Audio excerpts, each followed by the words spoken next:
It's the Real News Network. I'm Sharmini Peiris coming to you from Baltimore. On Thursday, the U.S. Congress is expected to pass a $300 billion budget increase over the next 2 years. A little more than half of that increase will go towards the Pentagon, and the rest will go towards discretionary non-defense spending.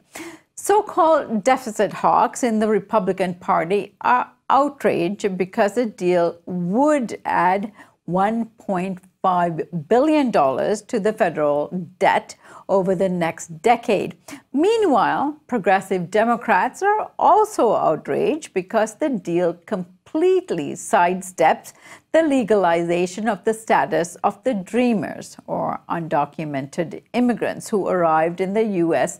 as children. So joining me now to analyze the budget deal, particularly its defense aspect, is Bob Pollin.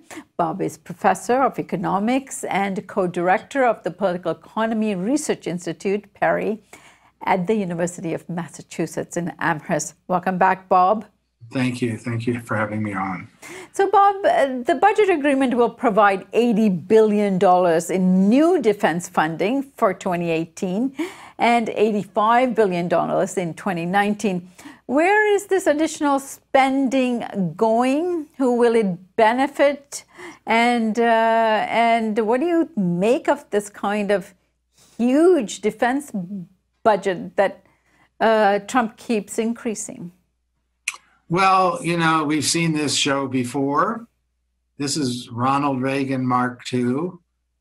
Ronald Reagan strategy for economic policy was tax cuts for the rich, increased defense funding, to hell with the deficit. The deficit is going to increase. And then once the deficit increases, of course, then the Republicans could say, we can't afford all this social spending. And as we've talked about before, you know, there's only three big pots in the whole federal government. One is defense, one is healthcare, and the other one is pensions, Social Security.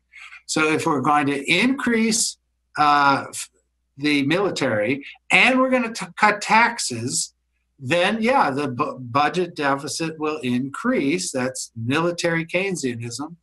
And then what we have is a situation where the Republicans will come back and say, we can't afford all this money for healthcare, which they're already saying. I mean, Paul Ryan has been saying this. Well, next year we're going to go after healthcare.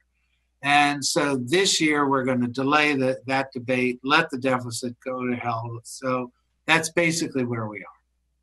And isn't it obvious that this kind of money is being pumped into the economy just ahead of the 2018 elections and the 2020 elections? So boosting the economy in this way will obviously have electoral benefits for the Republicans. Well, again, that's exactly what happened with Reagan. Reagan in 1982, you know, we were in a recession. That's not comparable to today, but we do have this stock market situation rattling the economy. And it may well be that the Republicans say, well, if the stock market isn't going to prop us up, we need something else to prop us up. And so we're going to inject spending into the economy, not worry about the deficit. And, you know, like in 1984, Ronald Reagan got reelected and the term was, it's morning in America again. Well, what made it morning in America again was the biggest, fiscal deficit increase, deficit spending that had ever occurred at that point in peacetime. And it does work. You know, as the government spends a lot of money, you know, that's money in people's pockets. It will work. The issue, though, is then over time, yes, we have this ballooning of the deficit. And how do you deal with that? Well, yes, you could raise taxes, but we know damn well the Republicans aren't going to raise taxes on rich people. So then they're going to say, oh, we have to cut social spending because the deficits are unsustainable. All right, Bob. Now, for a very long time on the Real News, you've been arguing that government spending and deficit spending is a good thing for the economy because it's a stimulant. So you've got what you've been asking for, a huge stimulant between the spending and, of course, the tax cuts that Trump is also administering in terms of policies. How is this different from what you've been advocating? Well, because the two central features of the Trump program, again, roughly parallel to Reagan, I don't want to overdo the parallels, but roughly parallel to Reagan. The two things through which he's conducting the stimulus policy are redistribution upwards, so tax cuts for the rich.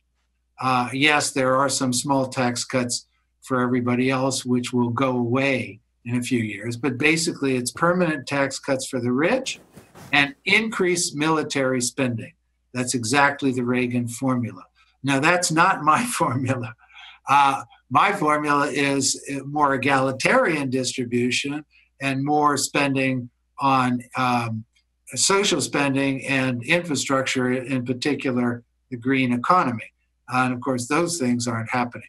So, it's not just deficits. I don't say deficits are actually good or bad per se. It depends on the circumstances in the economy, and it depends on what the money is being used for. In this case, the money is being used to prop up the military and to cut taxes on rich people. Bob, Trump called for an elimination of the so-called sequester, which required the budget bills that increase the deficit to have a supermajority of 60 votes in the Senate.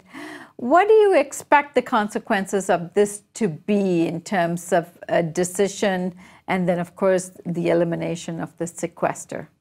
Well, the sequester was this deal that was made under Obama. At that time, the Republicans were very concerned about holding back spending, because they knew with the Democratic president, you'd get more social spending. So the sequester would put limits on how much you could spend both military and domestic spending. Now Trump wants to get rid of that in order to make it easier to expand military spending. Bob, I thank you so much for joining us. Okay, thanks a lot, Sharmini. We'll talk to you soon. Okay. Bye. And thank you for joining us here on the Real News Network.